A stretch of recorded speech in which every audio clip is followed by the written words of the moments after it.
Sidang kasus dugaan perampasan aset dan akses ilegal antara Ashanti dan mantan karyawan Ayu kembali digelar di Pengadilan Negeri Tangerang Selatan. Sidang yang beragendakan mediasi itu dihadiri oleh kuasa hukum para pihak.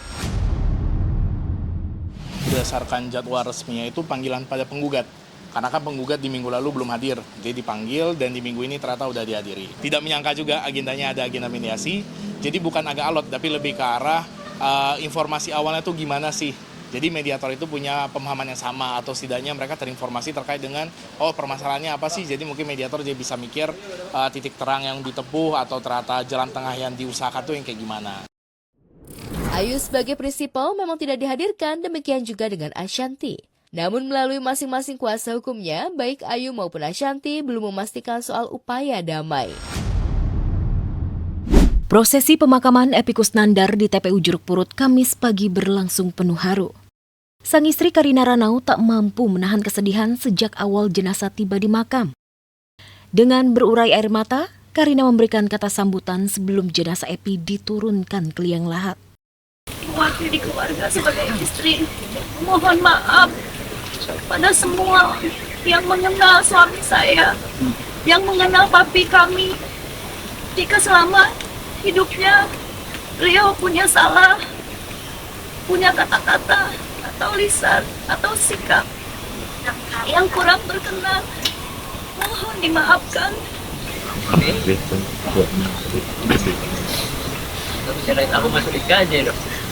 Suasana semakin mengharukan saat jenazah Epy mulai diturunkan ke liang lahat dan ditutup dengan tanah. Karina yang menangis histeris berkali-kali memanggil nama suaminya hingga tersungkur di pusara sambil menabur bunga. Dalam tangisannya, Karina terus berbicara seolah berdialog dengan suaminya dan mengungkapkan betapa ia kehilangan sosok yang selama ini jadi tempat curhat.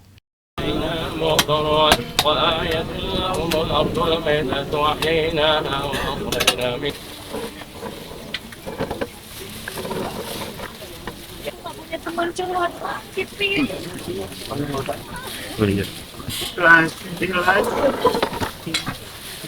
Aku cerita masih apa?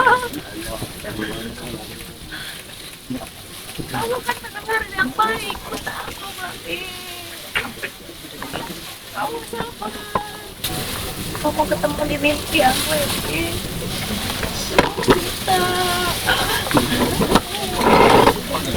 Pada saat itu ada AC yang mengembalikan, langsung besoknya dikembalikan, ya, dan dikembalikan ke rumah. Cuman pada saat itu mungkin ditangkap keluarga dan sempat ditangkap ke polisi, dan saya dihubungi polisi dan keluarga. Pada saat itu memang saya langsung RG karena memang orangnya niat dari awal mengembalikan datang ke rumah saya sendiri. Saya dihukum kemarin, hukuman pada saya lebih mungkin dibanding hukuman yang akan terjadi sama mereka. Saya kemarin sama apa yang terjadi di saya dinonaktifkan juga oleh DPR RI. Walaupun saya tidak salah, walaupun akhirnya saya juga diputuskan tidak bersalah, saya tetap terima. Dari hati kita cukupkan, ya. Jawab seperti ini. Biarlah nanti hukum yang akan menyelesaikan masalah ini. Tapi yang jelas Pak Surya Utama telah menerangkan kepada kita semua bahwa kalau secara kemanusiaan dia sudah memaafkan. Jangankan ketika ini sudah dalam proses hukum. Pada waktu kejadian itu pun baru selesai kejadian dia sudah memaafkan. Tapi itu secara kemanusiaan. Benar begitu ya? Seperti yang utama ya. Baik, kami rasa cukup ya. Dimas, dari keterangan ketiga saksi ini, ada yang saudara keberatan sekaitan yang ada kaitannya dengan saudara? Tidak keberatan. Reva, tidak keberatan. Anissa, apakah saudara ada keberatan? Ada. Yang mana yang keberatan? Saya tidak masuk ke dalam rumah dan tidak masuk apapun. Saya hanya berbaru di dalam saja dan dia meminta tolong. Baik. Kalau saya tidak salah tadi kalian berdua ada mengatakan dia ikut masuk rumah. Tidak kan? Tidak ada.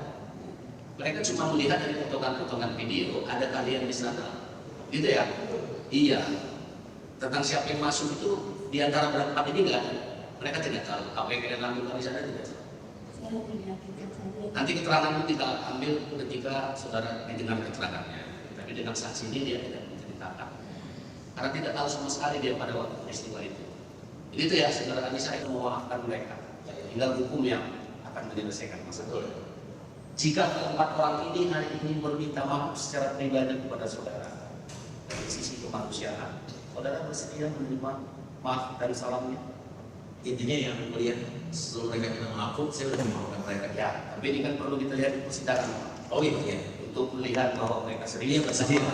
dan Bapak pun serius memaafkan. Sangat bersedia. Tapi ini tetap kita garis bawahi hanya dari sisi kemanusiaan.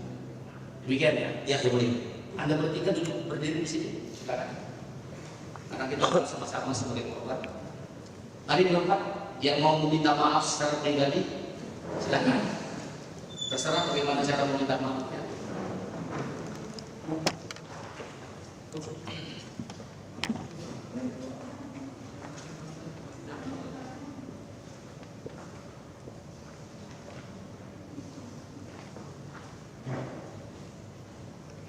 Sekarang dulu kembali dulu. Itu ya. Ini sudah kita wujudkan keinginan mereka. Sekarang. Ya. Sekarang. Hadirkan. Sudah. Hadirkan saksi yang satu lagi. Sebentar. Ini kan khusus untuk Mas ya. Ya. Ya. Ya, ya. 3 bulan tidak ketemu anaknya, Pak. Ya. Dimaafin Pak, dari awal dia udah marah. Dimaafin. Sudah 3 bulan anak Iya, iya. Iya. Saya dimaaf dari awal udah maafin dong. Iya. Iya. Iya. Saya udah maafin dari awal kok. Saya udah maafin. Iya. Iya. Bu, dengerin saya udah maafin dari awal. Selanjutnya itu biar diserahkan kepada pihak berwenang karena saya tidak punya kuasa apa-apa. Iya. Oh, kalau keringanan bukan wewenang saya, Pak. Saya juga bingung karena dia di pengadilan. Saya bukan hakim, bukan jaksa. Iya, saya tahu Ibu. Iya. Iya.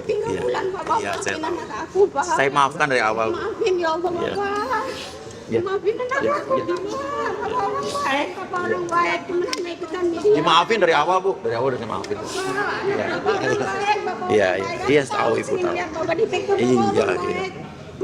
Iya, tahu. Tahu, Ibu. Iya. Iya, saya maafin kok. Iya. Nanti kapan kita main ke rumah Ibu ya. Iya.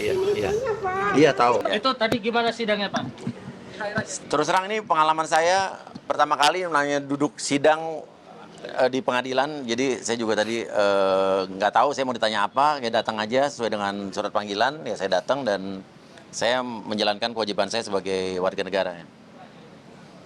Pak, itu gimana Pak? Dan tadi masalah kucing dan masalah TV sendiri itu gimana menurut Bapak gitu? Ya, saya tadi kan hanya ditanya sebagai saksi karena pelapornya juga bukan saya. Pelapornya kan adalah Rizi kan yang tinggal di rumah saya itu bukan hanya saya. Dia yang tinggal di rumah saya itu ada mertua saya, ada adik ipar saya, ada ponakan istri saya, ada karyawan saya, ada keluarga karyawan saya. Jadi banyak tinggal di rumah itu. Mas Rizi itu sebagai apa tadi? Rizi adik ipar saya.